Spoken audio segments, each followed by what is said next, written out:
Salary के साथ कैसे अमीर बना जा सकता है। ज्यादातर लोग हर सुबह उठते हैं और सीधा अपने काम पर निकल जाते हैं, काम से घर आते हैं और देखते ही देखते उनका दिन निकल जाता है और उन्हें ये नहीं समझ आता कि यार हर रोज मैं एक ही जैसी जिंदगी जी रहा हूं। ये जो मैट्रिक्स में लोग फंस जाते हैं कि ये नहीं समझ आ रहा कि इस मैट्रिक्स से निकला कैसे जाए। एक ही जैसा काम रोज कर करके जो बोरियत आ रही है जिंदगी में। आप सोशल मीडिया पे लोगों को देखते हो कि यार कोई फॉरेन ट्रैवल कर रहा है, कोई मालदीव्स जा रहा है, कोई प्लेन से सफर कर रहा है, कोई नई गाड़ी खरीद रहा है और आपको लगता है यार मेरी लाइफ तो ऐसी ही रह गई। पर इस लाइफ के लिए भी अगर आप कहीं नौकरी कर रहे हैं तो आपने बहुत मेहनत करी थी, आपने बहुत पढ़ाई करी, आपने 10th में अच्छे मार्क्स स्कोर करे, 12th में अच्छे मार्क्स स्कोर करे, एक अच्छी डिग्री ली, उसके बाद आपकी जॉब भी लगी। आज अगर हम देखें तो आप कई सारे लोगों से ऊपर है, नो डाउट अबाउट इट। क्योंकि अगर आप देखें इंडिया के अंदर अनएम्प्लॉयमेंट कितना ज़्यादा है और आप तो फिर भी एम्प्लॉयड है, बट उसके बावजूद भी बहुत सारे ऐसे लोग हैं जो अपनी ज़िंदगी में खुश नहीं है। ये वीडियो बना रहे हैं हम उन मिडिल क्लास लोगों के लिए जो कहीं ना कहीं एक ट्रैप में फंसे हुए हैं। और अगर मैं बात करूं राहुल की, तो हो सकता है राहुल ने काम करना शुरू किया, कहीं वो जॉब भी कर रहा हो और उसे माइंडसेट मिल गया है कि भाई बिजनेस करना है। बट आज यही सवाल आता है कि यार अगर मैं ये जॉब कर रहा हूँ, क्योंकि ये जो सीरीज है ना, इस सीरीज के अंदर आपने देखा कि हम स्टेप बाय स्टेप आगे तो बढ़ रहे हैं, बट जिंदगी इतनी जल्दी स्टेप बाय स्टेप आगे नहीं बढ़ेगी। सालों लग जाएंगे एक नए स्टेप पर आने के लिए, और ये मैं पूरी तरीके से समझता हूं। बट आज इस वीडियो के अंदर मैं आपको अंडरस्टैंडिंग देने की कोशिश करूंगा, राहुल को अंडरस्टैंडिंग देने की कोशिश करूंगा कि अगर आप कहीं जॉब कर रहे हैं तो आप उस जॉब के साथ भी अमीर बन सकते हैं। ये बिल्कुल भी जरूरी नहीं कि आपको आज अपनी जॉब छोड़ ही देना अमीर बनने के लिए। कई सारे लोग आपको इंटरनेट पे बोलेंगे भाई जॉब छोड़ ही दो, बेकार होती है जॉब। आपको समझना है कि स्टेप्स क्या हैं। तो आज हम अलग अलग डायमेंशंस में काम करने वाले हैं। पहले मैं आपको बता देता हूं कि वो डायमेंशंस क्या क्या हैं। Number 1 dimension is definitely savings. तो आपको पैसा जोड़ना है और उसे इन्वेस्ट भी करना है, बट सेविंग्स के लिए भी मैं आपको 2 रूल्स बताऊंगा जो बहुत ज्यादा जरूरी है। दूसरी चीज आ जाती है टाइम वैल्यू ऑफ मनी। ये जो टाइम वैल्यू ऑफ मनी है ना, अगर आपने इस कंसेप्ट को समझ लिया तो आप डेफिनेटली लाइफ में कुछ बड़ा करने वाले हो, ये मैं आपको बता सकता हूं। तीसरा एस्पेक्ट है डेफिनेटली माइंडसेट। तो मैं आपको कुछ ऐसी चीजें डेफिनेटली गाइड करूंगा जिससे आप कुछ बड़ा कंट्रीब्यूशन कर सकते हो, आपकी सैलरी बढ़ सकती है। और फिर हम कुछ केस स्टडी की भी बात करेंगे। And last but not the least, हम बात करेंगे कुछ ऐसे स्किल सेट की जिससे आप डेफिनेटली अमीर बन सकते हैं जॉब के साथ साथ भी। तो अब हम शुरू कर रहे हैं सेविंग के कॉन्सेप्ट के साथ। देखिए सेविंग की जब हम बात करते हैं तो आप सबको समझ आता है कि यार पैसे बचाने चाहिए। आपने बुक पढ़ी होगी the richest man in the Babylon, उसमें आपको समझ आया कि यार 10% पैसा बचाना चाहिए। फिर आपने मेरी और वीडियोस देखी जिसमें हमने 50-30-20 रूल की बात करी, जिसमें मैंने बताया कि आपको कम से कम 20% बचाना चाहिए। बट फिर आपको ये भी समझ आया कि अगर हम ज्यादा बचाते हैं, हमने फायर की बात करी थी, फाइनेंशियल इंडिपेंडेंट रिटायर अर्ली फॉर्मूले की, उसके हिसाब से आपको और ज्यादा सेविंग्स करनी चाहिए। ये समझ आता है सेविंग करनी चाहिए। बट मैं आपको यहाँ पर आपको ना 2 रूल्स बताऊंगा जिससे आपकी काफी हेल्प होने वाली है। पॉइंट नंबर 1, सो मैं आ रहा था बॉम्बे से और मेरे साथ फ्लाइट में एक ऐसे सज्जन थे जो मुझे पता है कि काफी अच्छी जॉब पर है, बट मुझे ये भी पता था कि उनकी सैलरी कितनी है। उनकी सैलरी थी 50,000 रुपीज पर मंथ। अब 50,000 कोई बुरी सैलरी नहीं होती, अच्छी सैलरी होती है। बट 50,000 रुपए जब वो कमा रहे थे तो मैंने कुछ हैबिट्स देखी उनकी। तो वो यंग थे, उन्होंने क्या किया, सबसे पहले तो जब आप बॉम्बे एयरपोर्ट से आते हैं तो वहां पर ना बीच में एक स्वीट शॉप है, एक बकलावा स्वीट की शॉप है। तो इनफैक्ट बकलावा मुझे भी पसंद है, तो मैं खुद भी उस शॉप पर गया, वो भी मेरे साथ गए। तो मैं जनरली क्या करता हूँ, मैं मिठाइयाँ बहुत ज़्यादा तो नहीं खाता, बट मुझे शौक है मिठाइयों का। तो मैंने 1 पीस बकलावा उसे बोला कि मुझे 1 पीस दे दो। तो उसने मुझसे कुछ 100-150 रुपये लिए होंगे, उसने मुझे 1 पीस दे दिया बकलावा का। वो पिस्ता भर के देते हैं, बड़ा अच्छा लगता है मुझे। तो मैंने 1 पीस ले लिया। उन्होंने क्या किया, उन्होंने अपने घर के लिए पैक करा लिया बकलावा कई सारा। तो उन्होंने 3,000 रुपए की स्वीट्स खरीद ली। अब 3,000 रुपए, अगर आज आप किसी मिठाई की दुकान पे जाओगे तो आपको पता लगेगा मिठाइयाँ कितनी महंगी हो गई हैं। मतलब 1,000, 2,000, 3,000 रुपए किलो की मिठाइयाँ आ गई हैं मार्केट में, और लोग 1-1, 2-2 किलो के लिए मतलब इतने पैसे स्पेंड कर देते हैं। तो मैंने 1 ही पीस लिया, मुझे खाना था, मेरा काम हो गया, है ना। उन्होंने वो छोटे से वो पेस्ट्री बॉक्स टाइप नहीं होता, वो छोटा सा, उसमें मुझे दे दिया, थोड़ा मैंने खा लिया और मैंने उसे सफर तक के लिए रखा क्योंकि मुझे एकदम से नहीं खाना। बट वो ठीक है, मैंने खा लिया। उन्होंने क्या किया, उन्होंने घर के लिए पैक करा लिया, ठीक है। उसके बाद उन्होंने कहा यार 1 मिनट चलते हैं, शॉप पे चलते हैं, बड़ी अच्छी लग रही है जैकेट। और उन्होंने ज्यादा सोचा समझा नहीं, एक जैकेट खरीद ली। वो जैकेट उन्होंने खरीदी 5,000 रुपए की।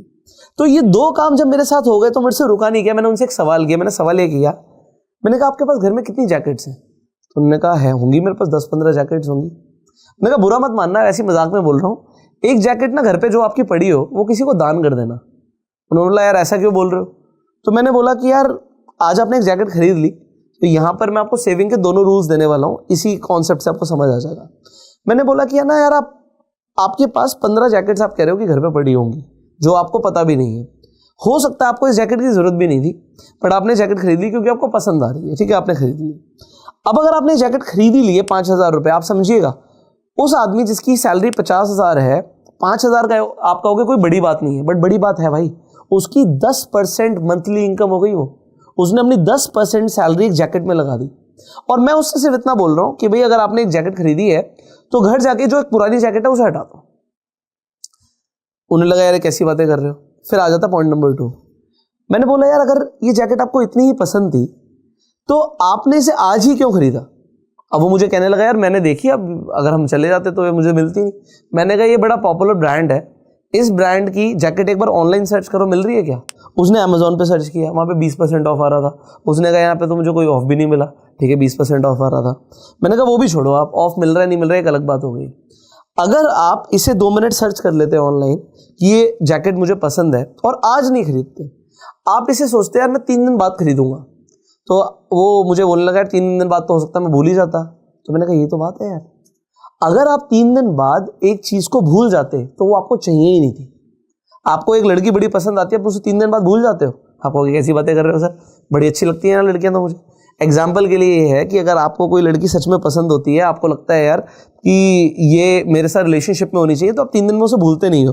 मतलब आपको वो लड़की अपनी लाइफ में चाहिए, हो सकता है कल को आपको वो अपनी घरवाली चाहिए। अगर आपको वो जैकेट ही चाहिए तो आप 3 दिन बाद उस जैकेट के बारे में सोचोगे, तब जाके आप उसे खरीदोगे। तो यहाँ पे रूल नंबर 1 ये कहता है सेविंग्स का कि whatever you want to buy just delay it by 3 days। तो ये 3 days रूल है कि कम से कम 3 दिन बाद खरीदेंगे। अगर 3 दिन के बाद वो चीज दिमाग में है, उसकी जरूरत है, तो आप उसे खरीदोगे, वरना आप उसे नहीं खरीदोगे। तो ऐसे में आपका काफी पैसा बच जाएगा। अब बात करते हैं उस बकलावा की। उन्होंने 3,000 रुपया खर्च कर दिया भाई। 50,000 रुपए वाले आदमी के लिए 2,500 रुपये उसकी 5% सैलरी है। उसने 5% से ज्यादा सैलरी एक बार में खर्च कर दिया, उसके बारे में सोचा भी नहीं। तो मैंने उससे पूछा कि यार घर में कौन कौन कमाता है। उसने कहा यार मैं तो अभी यंग हूँ, मैंने तो कमाना शुरू किया, पापा कमा रहे हैं, मम्मी ऑलरेडी गवर्नमेंट जॉब में है, तो ठीक ठाक घर चल रहा है। अब वो आज इस बारे में सोच ही नहीं रहा, बट कल को उसकी हैबिट्स बन जाएंगी। उसके मम्मी पापा क्या उसका लाइफ टाइम खर्चा उठाने वाले हैं? नहीं। बट जब आप सोचते नहीं हो, 2-3 हज़ार रुपए के बारे में सोचते नहीं हो, तो कल को आपको ये नहीं पता लगता कि आपने लाखों रुपए का खर्चा कर दिया। वो 3,000 रुपए का खर्चा अगर 100 बार कर दिया जाए तो 3 लाख रुपए हो जाता है, और 3 लाख रुपए उसके लिए 6 महीने की सैलरी है। बट इसके बारे में एक बार में सोचा नहीं जाएगा, ऐसे कई सारे खर्चे आते जाएंगे। तो एक तो फॉर्मूला ये हो गया कि डिले इट बाय 3 days, जिससे आपका कुछ पैसा बचे। और पॉइंट नंबर 2 यहां पर ये आता है कि अगर जैसे मैंने उसे बताया था कि अगर आप जैकेट खरीद रहे हो तो उसे रिप्लेस कर दो। मैं आपको एक और एग्जांपल देता हूं। तो मेरे एक फ्रेंड ने मुझे बोला कि यार मुझे गाड़ी खरीदनी है। तो मैंने कहा यार तेरे को गाड़ी खरीदनी है तो तू उसके बारे में ना सोच ही क्यों रहा, तेरे पास तो बहुत पैसा है, तू जाके 10 गाड़ियां खरीद सकता है, तुम सोच भी क्यों रहा है इस बारे में। तो कहता नहीं यार मैं काफी टाइम से सोच रहा हूं कि मैं खरीदूं या ना खरीदूं। अब समझिए कि अमीर इंसान जिसके पास पैसा बहुत है वो जाके 10 गाड़ियां एक बार में खरीद सकता है। वो कह रहा है कि यार मैं एक गाड़ी खरीदूं ना खरीदूं। तो मैंने कहा कि क्यों खरीदनी है तुझे। तो उसने बोला यार मेरी फॉर्च्यूनर है, पुरानी हो गई है, तो अब इसके 15 साल पूरे होने वाले हैं यार, मैं इसे हटा दूंगा और एक नई ले आऊंगा।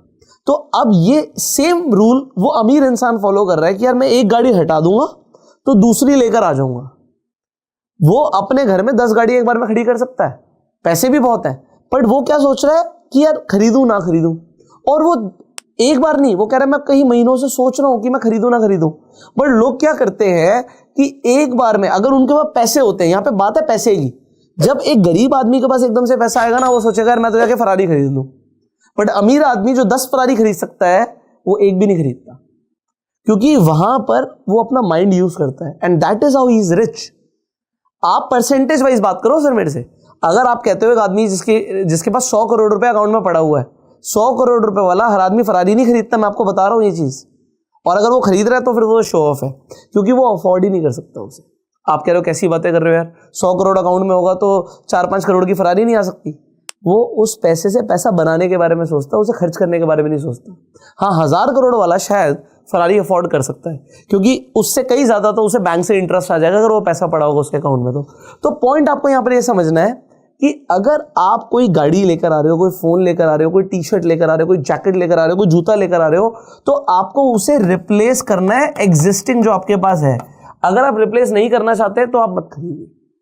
ओके, यहां से आ जाता है दूसरा कंसेप्ट। एक तो मैंने आपको सेविंग के 2 चीजें बताई, ये बड़ी इंपॉर्टेंट चीजें हैं, मुझे लगती है इंपॉर्टेंट, आपको कितनी लगती है आप कमेंट करके जरूर बता सकते हो। इसके अलावा अगर आपके पास कोई सेविंग्स का कोई और हैक है, कोई और फॉर्मूला आप फॉलो करते हो, तो वो आप डेफिनेटली शेयर कर सकते हो कमेंट्स में।